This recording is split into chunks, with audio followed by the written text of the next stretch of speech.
मी colonel Pramod Daitule, honorary director, Pune housing society cooperative आणि फेडरेशनच्या वतीने आपलं सगळ्यांचं स्वागत करतोय।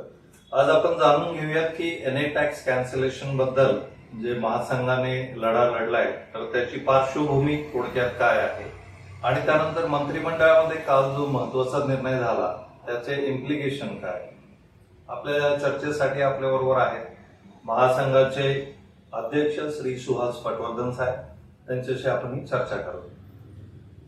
धन्यवाद कर्नल साहेब। पहिल्यांदा प्रेक्षकांना मी सांगतो की कर्नल प्रमोद दैतुलेला अनेक वर्षाचा अनुभव आहे, डिफेन्समध्ये बॅकग्राऊंड आहे आणि आता ते पुणेकर आहेत आणि आता पुण्यात आपल्या फेडरेशन बरोबर ते मानद कार्यकारी संचालक म्हणून जॉईन झालेले आणि 2025 हे आंतरराष्ट्रीय सहकार वर्ष आहे। या निमित्तानं आपल्याला अनेक कार्यक्रम करायचे आणि त्याच्यासाठी आम्ही त्यांना जोडून घेतलेलं आहे। त्यामुळे त्यांचे पण आभार की आपल्या फेडरेशनवर आले ते। आता आपल्याला माहिती आहे की बिगर शेती किंवा नॉन ॲग्री टॅक्स हा गेल्या अनेक वर्षाचा आपला लढा आहे आणि ब्रिटिशांच्या काळापासून हा कायदा होता आणि तो रद्द करायला पाहिजे। काळाच्या वगैरे अनेक कायदे रद्द केले गेले आणि आपल्याला कल्पना आहे याच्यासाठी पुणे हाऊसिंग फेडरेशनने पुढाकार घेतला होता। अनेक फेडरेशन आपण त्यात जोडून घेतलेले आहेत, अनेक मी हॉटेल असोसिएशन, शाळा, कॉलेज यासारखे केलं होतं आपण आणि गेले 3 गव्हर्नमेंट म्हणजे सातत्यानं आपल्याला माहिती असेल तर देवेंद्र फडणवीसचं ज्यावेळेला पूर्वीचं गव्हर्नमेंट होतं त्यावेळेला आपण त्यांना भेटलो होतो। त्याच्यानंतर उद्धव बाळासाहेब ठाकरे त्यांचं सरकार आलं होतं, त्यांना आपण सगळं कारण हा बेसिकली रेव्हेन्यूचा विषय आहे। त्याचप्रमाणे आता एकनाथजी शिंदे हे रेव्हेन्यूच्या विषय असल्यामुळे त्यांच्या जे रेव्हेन्यू मिनिस्टर वगैरे सगळ्यांना भेटून आपण त्यांना वेळोवेळी निवेदन दिलेलं होतं।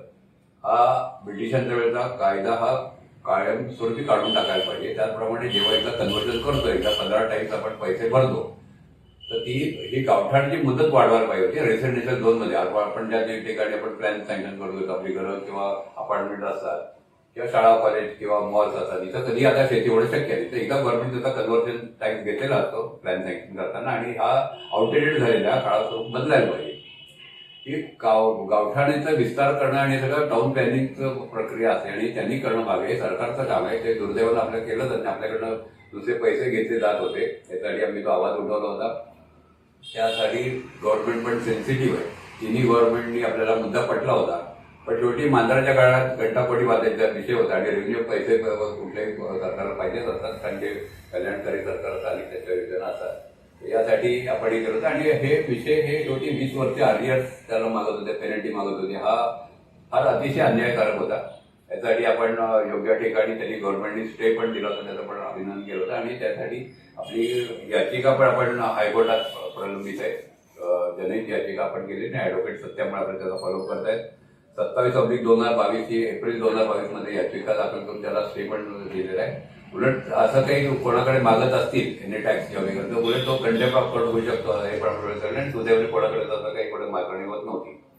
आजच्या कालचा जो मंत्रिमंडळाचा निर्णय झालेला आहे याचं आपण स्वागत करतोय की मंत्रिमंडळाने आता जो निर्णय घेतलाय आणि त्याच्या ह्याच्यात हा कायमस्वरूपी रद्द करण्याचा निर्णय घेतलेला आहे आणि आम्हाला खात्री आहे पुणे किंवा मी महाराष्ट्राचा पण अध्यक्ष आहे, पुण्याचा पण अध्यक्ष आहे आणि हे कायमस्वरूपी हा ब्रिटिशांच्या वेळेचा आउटडेटेड कायदा आहे। जसं अर्बन लँड कॅन्सरचा हा पण कायमस्वरूपी झाला तर त्याला कुठलीही पेनल्टी आणि व्याज पण करणे, उलट जो पैसे पुरे भरून घेतलेले ते पण परत मिळावे जायची आपल्याला मागणी आहे ती आपण कायमच ठेवणार आहोत आणि हा जरी इलेक्शनच्या बॅकग्राऊंड झाला असेल तर त्याचा लवकरच अध्यादेश मिळेल आणि जोपर्यंत हा अध्यादेश किंवा जो काही निर्णय असेल तो लेखी स्वरूपात आपल्याकडे येत नाही तोपर्यंत आपण नक्की काय याच्यावर पुढे बोलू शकत नाही। पण आपल्या फेडरेशनची भूमिका कायम आहे आणि मला माहिती आहे की त्याचा पॉझिटिव्ह रिस्पॉन्स सक्रिय त्याला प्रतिसाद आपलं सरकार देईल याची मला खात्री आहे।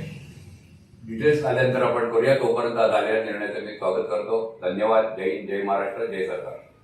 धन्यवाद सर।